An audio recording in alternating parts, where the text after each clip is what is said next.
After that lovely scene in front of the tower, we go to Act 1, Scene 4. This is Henry VI, Part 1. Enter the Master Gunner of Orleans and his boy. Sirrah, thou knowest how Orleans is besieged. He's probably writing for that to be pronounced Orleans, isn't he?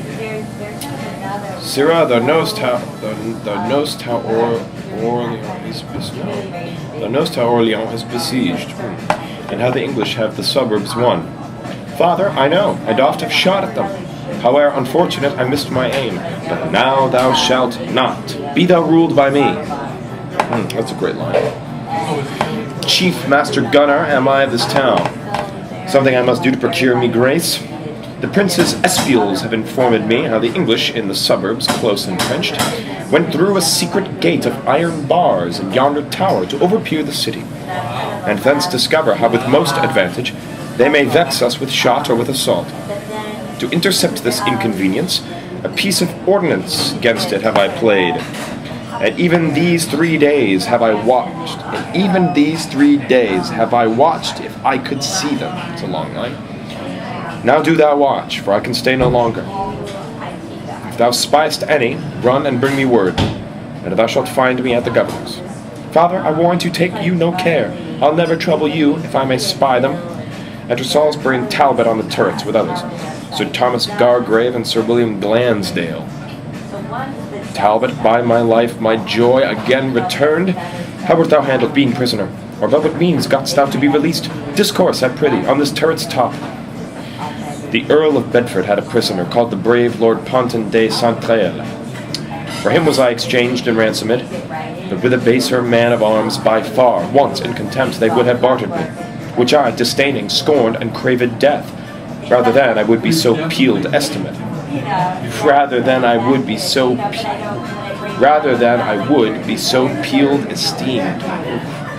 In fine, redeemed I was as I desired.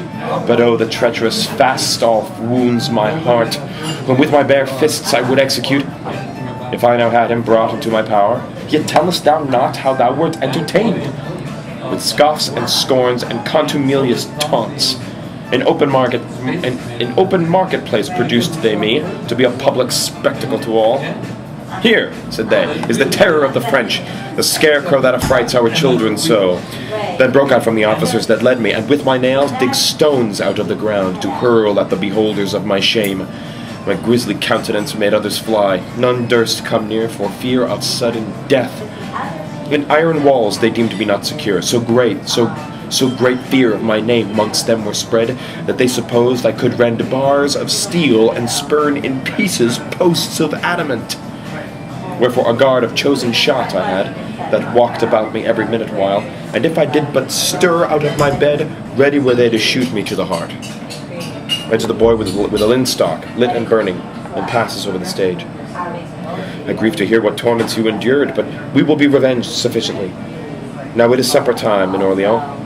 Here through this gate great I count each one, and view the Frenchmen how they fortify. Let us look in. The sight will much delight thee. Sir Thomas Gargrave and Sir William Glansdale, let me have your your expressed opinions. Where is best place to make our battery next? I think at the north gate, for there stands lords, and I, here, at the bulwark of the bridge. For aught I see, this city must be famished, or with light skirmishes enfeebled. Here they shoot from off stage, and Salisbury and Gargrave fall down. O Lord, have mercy on us, wretched sinners. O Lord, have mercy on me, woeful man. What chance is this that suddenly hath crossed us? Speak, Salisbury, at least, if thou canst speak. How farest thou, mirror of all martial men? One of thy eyes and cheeks side struck off. The cursed tower, cursed fatal hand that hath contrived this woeful tragedy. In 13 battles Salisbury overcame. Henry V he first trained to the wars, whilst any trumpet sound or drum struck up his sword, ne'er did leave striking in the field. Yet liv'st thou, Salisbury? Though thy speech doth fail, one eye thou hast to look to heaven for grace. The sun with one eye vieweth all the world. Heaven, be thou gracious to none alive. If Salisbury wants mercy at thy hands, bear hence his body, I will help to bury it. Sir Thomas Gargrave, have you any life? Speak unto Talbot. Nay, look up to him. Salisbury, cheer thy spirit with this comfort. Thou shalt not die whiles. He beckons his hand and smiles on me, as who should say, when I am dead and gone, remember to avenge me on the French. Plantagenet I will, and like thee, Nero, play on the lute, beholding the towns burn. Wretched shall France be, only in my name. Enter messenger. My lord, the French have gathered head. The Dolphin with one Joan de Pouzle joined, a holy prophetess, now risen up, is come with great power to raise the siege. Here Salisbury lifteth himself up and groans. Hear, how dying Salisbury doth groan. It irks his heart, he cannot be revenged. Frenchman, I'll be a Salisbury to you. Poozle or puzzle, dolphin or dogfish, your hearts I'll stamp out with my horse's heels, and make a quagmire of your mingled brains. Convey me Salisbury into his tent, and then we'll try what these dastard Frenchmen dare. Wow.